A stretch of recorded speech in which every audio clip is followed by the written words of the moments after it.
Hello guys, അപ്പോൾ ഇന്ന് നമുക്ക് അങ്ങ് അടിമാലി വരെയും പോകണം. അടിമാലി പോകണം എന്തിനാന്ന് വെച്ചാൽ എൻ്റെ കൊച്ചിൻ്റെ കല്യാണമാണ്. ഇപ്പോൾ പെണ്ണിൻ്റെ വീട് അടിമാലിയിലാണ്. നമുക്ക് അപ്പോൾ അടിമാലി വരെയും പോകണം. അത്യാവശ്യം നല്ലോണം ട്രാവൽ ചെയ്യണമായിരുന്നു. ഞാൻ വണ്ടി ഇരുന്ന് മനുഷ്യന് ഭ്രാന്ത് പിടിച്ചുപോയി.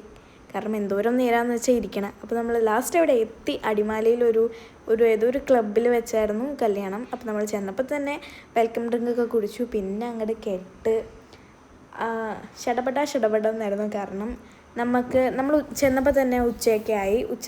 ഒരു 12 മണി ആ സമയത്തായിരുന്നു മുഹൂർത്തം. അപ്പോൾ നമ്മളവിടെ ചെന്നതും എല്ലാം പരിപാടികളെല്ലാം തുടങ്ങി. പിന്നെ കെട്ടൊക്കെ കഴിഞ്ഞു.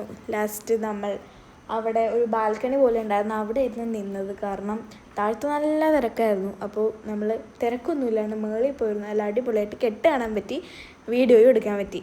പിന്നെ കുറച്ച് വീഡിയോസൊക്കെ എടുക്കാൻ പറ്റിയല്ലോ. കാരണം എനിക്ക് ഒന്നാമത് അത്രയും ദൂരം ട്രാവൽ ചെയ്ത് കാരണം ഭയങ്കര ടയേർഡായിരുന്നു. അപ്പോൾ പറ്റുന്നത്ര ഞാൻ വീഡിയോസൊക്കെ എടുത്തു.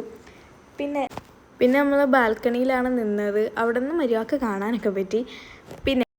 പിന്നെ എൻ്റെ എന്നിട്ട് ഡ്രസ്സ് എനിക്കത് ഭയങ്കര ഇഷ്ടപ്പെട്ടു. ഇതൊരു ധാവണിയായിരുന്നു. ഞാനിത് സ്റ്റിച്ച് ചെയ്യിപ്പിച്ചത് ഇൻസ്റ്റയിലല്ല, ഒരു പേജിൽ നിന്നായിരുന്നു. തക്ഷവി ഡിസൈൻസ് എന്നാണ് പേജിൻ്റെ പേര്. നിങ്ങൾക്ക് ഇതുപോലത്തെ ഡ്രസ്സ് വേണമെങ്കിൽ അവർക്ക് ഇൻസ്റ്റയിൽ മെസ്സേജ് മതി. അപ്പോൾ പരിപാടിയൊക്കെ കഴിഞ്ഞപ്പോൾ ഞങ്ങൾ ഫുഡ് കഴിക്കായിരുന്നു. സദ്യയല്ലായിരുന്നു, ഇതൊക്കെയായിരുന്നു ഫുഡ്. പിന്നെ കോട്ടൺ ക്യാൻഡി ഒക്കെ ഉണ്ടായിരുന്നു.